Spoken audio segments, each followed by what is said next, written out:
ఓం నమ శివాయ. భారతమాతా శివశక్తి అవతార్ సత్యగీత మురళీ తేదీ 28/11/2025. ప్రభాత పాఠము పూర్వ తేదీ 28/6/1968. మధురమైన పిల్లలు, ఈ జ్ఞానము సత్యయుగంలో లభించదు. అక్కడ జ్ఞానము ఉండదు, భక్తి కూడా ఉండదు. కేవలము జ్ఞానం యొక్క ఫలితము మాత్రమే అక్కడ లభిస్తుంది. జ్ఞానము సంగమ యుగంలో మాత్రమే లభిస్తుంది. తండ్రి వారి సమానంగా మనందరినీ తయారు చేస్తున్నారు.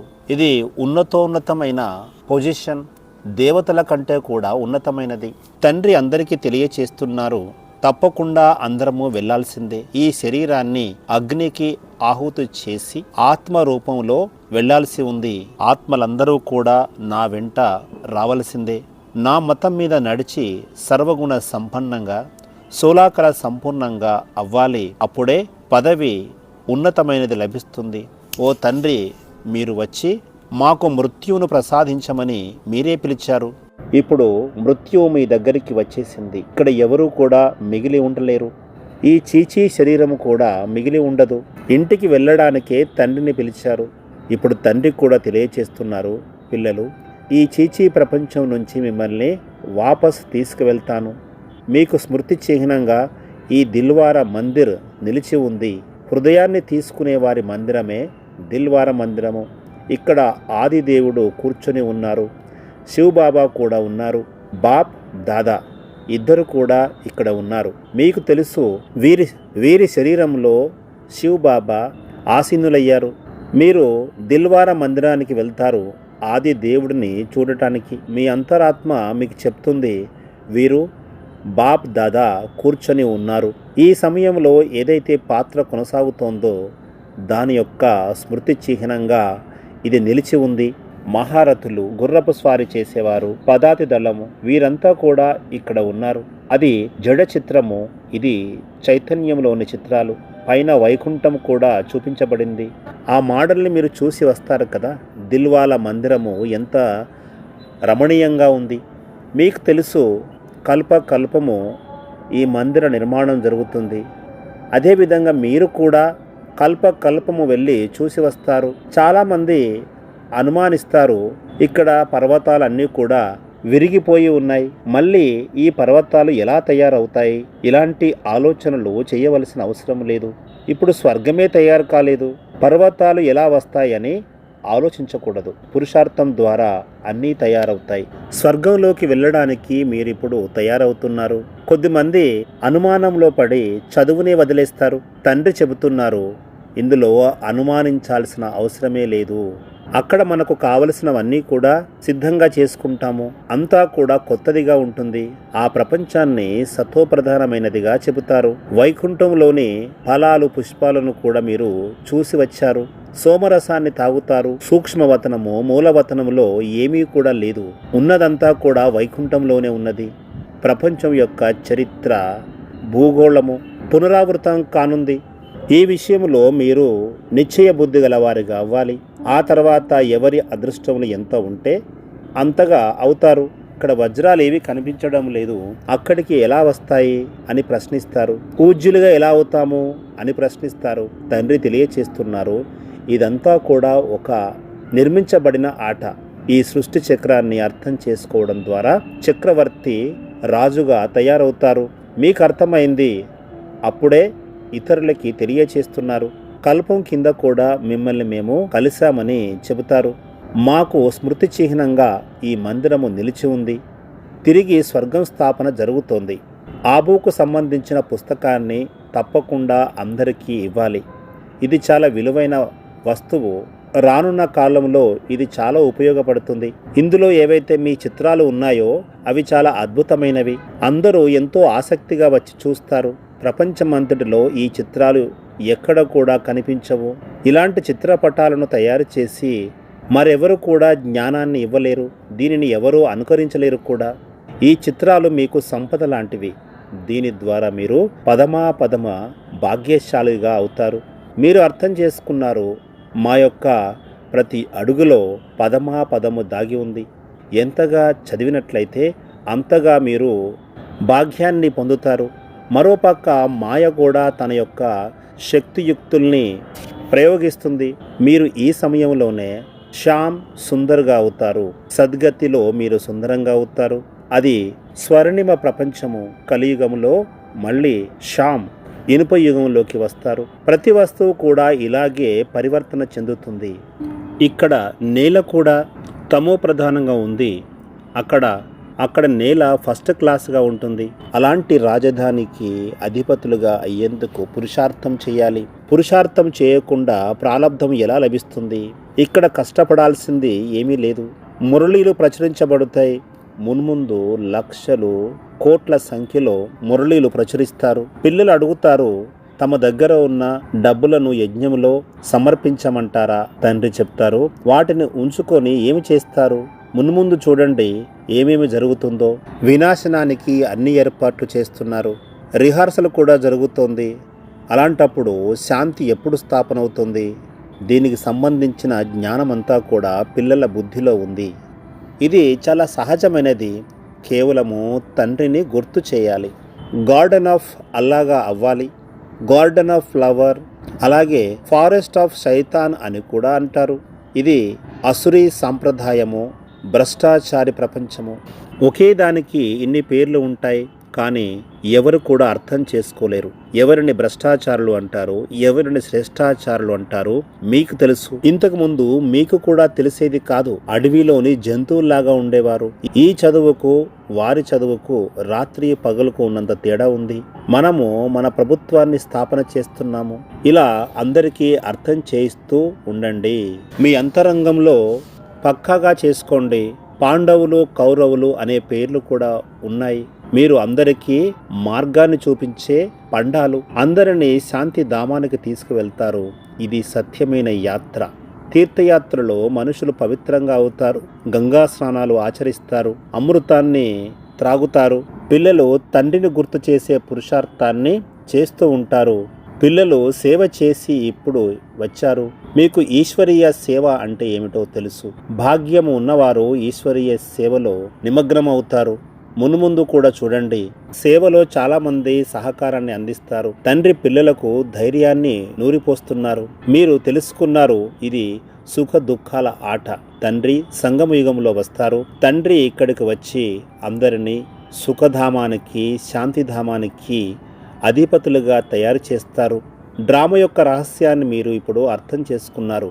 3000 సంవత్సరాల క్రితము ఇక్కడ ప్యారడైజ్, స్వర్గము ఉంది అని కూడా అంటూ ఉంటారు. భారతీయులు చాలా గొప్పలు చెప్పుకున్నారు. ఇదంతా కూడా అద్భుతమైన విషయము. సత్యం అనేది తర్వాత కాలంలో నిరూపించబడుతుంది. ప్రపంచం యొక్క చరిత్ర, భూగోళము పునరావృతము జరుగుతూనే ఉంటుంది. మీ హృదయానికి తెలుసు మనం ఈ చక్రములో ఎలా తిరుగుతామో మీకు తెలుసు. ఈ జ్ఞానము సత్యయుగంలో ఉండదు. అక్కడ జ్ఞానము కానీ భక్తి కానీ ఏది కూడా ఉండదు. కేవలము జ్ఞానం యొక్క ఫలము మాత్రమే లభిస్తుంది. జ్ఞానము సంగమ యుగంలో లభిస్తుంది. ఇప్పుడు తండ్రి పిల్లలను తమ సమానంగా తయారు చేస్తున్నారు. బ్రాహ్మణులుగా అవడమే ఉన్నతోన్నతమైన పొజిషన్ని తీసుకోవడము. దేవతల కంటే కూడా ఉన్నతమైన స్థానం ఇది. ఇది చాలా సుస్పష్టం. మీరు తెలుసుకున్నారు, మనమంతా కూడా నటులము. ఒకరి పాత్ర మరొకరితో కలవదు.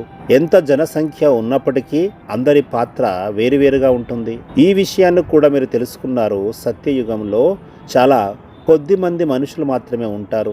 సత్యయుగము ఆరంభంలో ఏమి జరుగుతుంది? అయినప్పటికీ అది రాజధాని. మొదట లక్ష్మీనారాయణులు ఉంటారు. ఆ తర్వాత వారి ప్రజలు తయారవుతారు. తర్వాత కాలంలో వృద్ధి చెందుతూ ఉంటుంది. ఇవన్నీ కూడా మీరు మీ కళ్ళతో చూస్తారు. మధురాతి మధురమైన పిల్లలు, మీకు మంచి జ్ఞానం లభిస్తుంది. ఎవరైతే అర్థం చేసుకున్నారో వారి సంఖ్య కూడా పెరుగుతూ ఉంటుంది. అంతకు మించి అర్థం చేసుకున్నా చేసుకోకపోయినా కూడా పర్వాలేదు. భగవంతుడు చెప్తున్నారు, వారు నిరాకారులు. మనం కూడా ఒకప్పుడు నిరాకారులుగానే ఉండేవారమే. బాబా కూడా నిరాకారులే. ఇక్కడికి వచ్చి పాత్రను అభినయిస్తారు. మధురాతి మధురమైన పిల్లలు, మీకు చాలా మంచి జ్ఞానము లభిస్తుంది. ఎవరైతే అర్థం చేసుకుంటారో వారు వృద్ధిలోకి వస్తారు. ఇంతకు మించి అర్థం కానప్పటికి కూడా పర్వాలేదు. భగవంతుడే తెలియచేస్తున్నారు కదా. మీకు తెలుసా, వారు నిరాకారుడు. మేము కూడా నిరాకారులుగా ఉండేవారమే. ఈ బాబా కూడా నిరాకారులే. ఇక్కడికి వచ్చి తమ పాత్రను అభినయిస్తున్నారు అని చెప్పాలి. ఇలాంటి జ్ఞానము ఇక్కడ తప్ప మరెక్కడ కూడా లభించదు. ఈ చిత్రపటాలన్నీ కూడా దివ్య దృష్టి ద్వారా తయారు చేయబడ్డాయి. తొలుత మేము కూడా రాతి బుద్ధి గలవారిగా ఉన్నాము. ఈ బ్రహ్మ కూడా రాతి బుద్ధిగా ఉండేవారు. వీరిలో భగవంతుడు ప్రవేశించారు. ఆ తర్వాత పారస బుద్ధిగా అయ్యారు. శ్రీ శ్రీ 108 అని వీరిని సంబోధిస్తారు. ఇలా చెప్పడం వల్ల ఎలాంటి ఇబ్బంది ఉండదు. కానీ మేము దీని గురించి ఎవరికి చెప్పము. సత్యము ఎప్పటికైనా సత్యమే. లిఖితపూర్వకంగా చెప్పాల్సిన పని లేదు. చదువుతున్న కొద్దీ మీరే అన్ని తెలుసుకుంటారు. మీ బుద్ధుల్లో ఈ విషయం స్పష్టంగా ఉంది. శివబాబా మమ్మల్ని చదివిస్తున్నారు. శివబాబానే గుర్తు చేయాలి. ఇంతకు మించి ఎక్కువగా ఏది అవసరం లేదు. పిల్లలని ఈ విషయంలో పక్కాగా చేయాలి. అబలలు కూడా ఉన్నారు. కేవలము శివబాబాని మాత్రమే వారు గుర్తు చేస్తారు. దైవీ గుణాలని ధారణ చేయండి. అప్పుడే మీరు విశ్వానికి అధిపతులుగా అవుతారు. తండ్రి మనకు ధైర్యాన్ని ఇస్తున్నారు. 21 జన్మలేమిటి, 40-50 జన్మల వరకు మీకు దుఃఖం అనేదే రాదు. ఇక్కడ మృత్యువు గురించి చాలా భయపడతారు. అక్కడ మృత్యువు రావడానికి అనుమతి లేదు. ఇక్కడ కూడా బ్రహ్మబాబా సంతోషంగా ఉంటారు. నేను వెళ్ళి బాలకునిగా అవుతాను. సంతోషముల వారు కేరింతలు కూడా కొడతారు. బ్రాహ్మణులే ఉన్నతమైన వారు. ఎందుకంటే స్వయంగా తండ్రి వారిని చదివిస్తారు. ఇంతటి తన్మయత్వము అవసరము. తండ్రి స్వయంగా మనకు ఆజ్ఞాకారి సేవాదారులుగా అయ్యారు. అందుకే మనకు వారు నమస్కరిస్తారు. పిల్లల ముందు తండ్రి గొప్పలేవి చెప్పరు. ఇప్పుడు ఎంత పెద్ద స్థాపన కార్యం జరుగుతుంది. శివబాబానే దీని గురించి శ్రద్ధ తీసుకుంటారు. సత్యమైన తండ్రితో అతి సమీపంలో వీరు సాంగత్యాన్ని చేస్తున్నారు. ఎన్నోసార్లు స్థాపన కార్యాన్ని పూర్తి చేశారు. వారి సాంగత్యంలోనే అర్థం చేయిస్తారు. ఇదంతా కూడా సాధారణమైన విషయము. కల్పం కింద కూడా స్థాపన జరిగింది. ఏవైతే విఘ్నాలు వస్తాయో అవి రావలసిందే. సాక్షిగా ఉండి చూడాలి. తండ్రి యొక్క శ్రీమతం మీద నడవాలి. తండ్రిని అనుసరించాలి. బ్రహ్మబాబా చెబుతున్నారు, స్మృతి యాత్రలో మీరు నన్ను అనుసరించండి. అంతేకాని బ్రహ్మబాబా యొక్క నడవడికను అనుసరించాల్సిన అవసరం లేదు. ఈ బాబా ఎప్పుడూ కూడా ఎవరిపై కోపగించుకోరు. అదే విధంగా చెయ్యి కూడా చేసుకోరు. ప్రేమగా అర్థం చేయిస్తారు. ఎల్లప్పుడూ పిల్లలు పిల్లలు అనే పదాన్ని అంటూ ఉంటారు. పిల్లలకు శిక్షణ ఇస్తారు. దేహే అభిమానిగా కాకుండా మాయ ప్రభావాన్ని చూపుతుంది. ఇది చాలా పెద్ద సబ్జెక్ట్. తమని తాము ఆత్మగా భావించాలి. తండ్రిని గుర్తు చేయాలి. అప్పుడే పాపాలు భస్మమవుతాయి. మీరు సతోప్రధానంగా అవుతారు. ఇది చాలా కష్టమైన విషయము. మనుషులు దేవతలుగా అవ్వడం అంటే పెద్ద పరీక్షను దాటడం లాంటి. ఇందులో పుస్తకాలు కానీ శాస్త్రాలు కానీ వేరేవేవి కూడా అవసరం లేదు. తండ్రి వచ్చి చదివిస్తారు. చాలామంది వాగ్వాదం కూడా చేస్తారు. మీరు వారిని అడగండి, మీరు ఎవరి మతం మీద నడుస్తారు? శాస్త్రాల మతము పై నడుస్తారు. ఈశ్వరీయ మతము అని వారు చెప్పలేరు. ఎందుకంటే ఈశ్వరీయ మతము సన్ముఖంలో లభిస్తుంది. ఇక్కడ ప్రేరణ ద్వారా లభించదు. కానీ భగవంతుడు ప్రేరణ ఇచ్చారు అని మాత్రము అంటూ ఉంటారు. భగవంతుడు మాలోని విషయాలను తెలుసుకుంటారని కూడా చెబుతారు. తండ్రి ముందుకు వచ్చినప్పుడు కూడా ఏమంటారంటే, మీకు అన్నీ తెలుసు కదా అని చెబుతారు. తండ్రి చెబుతున్నారు, ఒకవేళ మీలోని విషయాలన్నీ తెలిసినట్లయితే నేను ఎందుకు అడుగుతాను? వీరికి తెలుసు, మొదట మేము అడవి మనుషుల్లాగా గుడ్లగూబల్లాగా ఉండేవారిమి. వీరు అంటే బ్రహ్మబాబాయ్ కాదు, అందరికీ వర్తిస్తుంది. వీరికి అన్నీ తెలుసు. ఏమి జరుగుతుందో అడగవలసిన అవసరమే లేదు. పిల్లలకు తెలుసు, తండ్రి సత్యమే పలుకుతున్నారు. మేము మొదట వానరుల కంటే కూడా దిగజారిపోయాము. ఎక్కడ వేశ్యాలయము, ఎక్కడ శివాలయము, అక్కడ మమ్ము మనుషులు చదివించేవారు. ఇక్కడ ఆత్మలను తండ్రి చదివిస్తున్నారు. మీరు ఎంతగా కష్టపడతారు? భగవంతుడే మమ్మల్ని చదివిస్తున్నారు అనే నిశ్చయం ఉన్నట్లయితే మేము కూడా మీ ద్వారానే చదువుతాము. కానీ డ్రామానుసారంగా ఒక్కరికి కూడా నిశ్చయము కలగలేదు. భగవంతుడు చదివిస్తున్నారు అనే నిశ్చయము ఎవరికి కూడా కలగలేదు. ఒకవేళ నిశ్చయము జరిగి ఉంటే వారు తండ్రి యొక్క పేరును నిలబెట్టి చూపించాలి. ఈ విషయంలో కష్టపడాల్సిందే. మీలో కొంతమంది సేవ చేస్తారు, కానీ ఒకవేళ సేవ చేశారే అనుకుందాము, దైవీ గుణాలు కూడా ధారణ చేయాలి కదా. నిశ్చయ బుద్ధి గలవారి నడవడిక గురించి పిల్లలైన మీకు తెలియచేస్తూనే ఉంటాను. నిశ్చయ బుద్ధి గలవారు తండ్రిపై చాలా ప్రేమను కనబరుస్తారు. మా యొక్క భవిష్యత్తును తండ్రి ఉన్నతంగా చేస్తున్నారని భావిస్తారు. తండ్రి యొక్క సంతానంగా అయిన తర్వాత ఎప్పుడూ కూడా ఏడవరాదు. ఒకవేళ ఏడ్చినట్లయితే వారిని నిశ్చయ బుద్ధి అని అనలేము. రాజు యొక్క పిల్లలు ఏడుస్తారా? మీరు ఈశ్వరుని యొక్క పిల్లలు. దేవతలు ఎప్పుడూ కూడా ఏడవరు. ఇక్కడ ఇదంతా కూడా నేర్చుకోవాలి. మీకు ఇప్పుడు అర్థమైంది, భారతదేశము ఒకప్పుడు ఇలా ఉండేది. అక్కడ అకాల మరణాలు జరిగేటివి కావు. దాని పేరే అమరపురిగా పిలువబడుతుంది. తండ్రి మృత్యువు మీద విజయాన్ని పొందేలా తయారు చేస్తున్నారు. అక్కడ మృత్యువు యొక్క భయము ఉండదు. ఇక్కడ మృత్యు అంటే ఎంతో భయపడతారు. ఎప్పుడైతే మీరు ఆ అవస్థను చేరుకుంటారో అప్పుడు సంతోషంగా ఈ శరీరాన్ని వదిలిపెడతారు. మేము ఇప్పుడు ఇంటికి వెళ్తున్నాము అనే స్పృహ కలుగుతుంది. ఈ అవస్థ అంతిమ కాలములో పొందుతారు. కూర్చున్న చోటే కూర్చున్నట్లుగా శరీరాన్ని వదిలిపెడతారు. నిద్రపోయినట్లు కూడా కాదు. సెకండ్ గ్రేడ్కి చెందిన సన్యాసులకు కూడా కొద్దిమంది కూర్చున్న చోటు శరీరాన్ని వదిలిపెడతారు. అయినప్పటికీ వారు పునర్జన్మ చక్రములో రావాల్సిందే. కానీ వారి శిష్యులు మాత్రము జ్యోతిలో లీనమైంది అని చెబుతారు. అలా కూర్చున్న చోటే శరీరం వదిలిపెట్టిన వారిని కూడా బాబా చూశారు. అక్కడ శాంతి యొక్క వాయుమండలం ఏర్పడుతుంది. మేము తండ్రి దగ్గరికి వెళ్ళిపోతున్నాము అని కూర్చుంటారు. అలా జరిగినట్లయితే వారినే పాస్ విత్ హానర్ అని చెప్పబడతారు. ఈ విధంగా డ్రామాలో నిక్షిప్తమై ఉంది. చాలా సంతోషంగా ప్రియుడి దగ్గరికి ప్రియురాలు వెళ్ళాలి. ఆత్మల యొక్క తండ్రిని ప్రియుడు అని పిలుస్తారు. మనం కూడా కూర్చున్న చోటే అక్కడికి వెళ్ళాలి. వారు ప్రియాతి ప్రియమైన ప్రియుడు. ఆ విధంగా శరీరాన్ని వదిలిపెట్టినట్లయితే మనకు ప్రైజ్ లభిస్తుంది. మీరు అర్థం చేసుకున్నారు. బాబా వాస్తవాన్ని చెబుతున్నారు. మనం తప్పకుండా అలాగే వెళ్ళాలి. మన యొక్క స్థితిని పరిశీలించుకోవాలి. కొద్దిమంది స్త్రీలు తమ భర్త చనిపోయినప్పుడు చితికి ఆహుతయ్యేవారు. వారు నిర్భయులుగా ఉండేవారు. వారిని ఎవరు కూడా ఆపేవారు కాదు. ఆ తర్వాత వారు భర్తను చేరుకునేవారు. వారి మనోకామనలు పూర్తయ్యేవి. అది కూడా ఒక జన్మ కొరకే. ఇంతకుముందు భార్యాభర్తల గురించి చాలా మహిమ ఉంది. ఇంతకుముందు సతీ సహగమనం గురించి చాలా గాయనము ఉంది. భర్త మీద భార్యకు మోహము ఉండేది.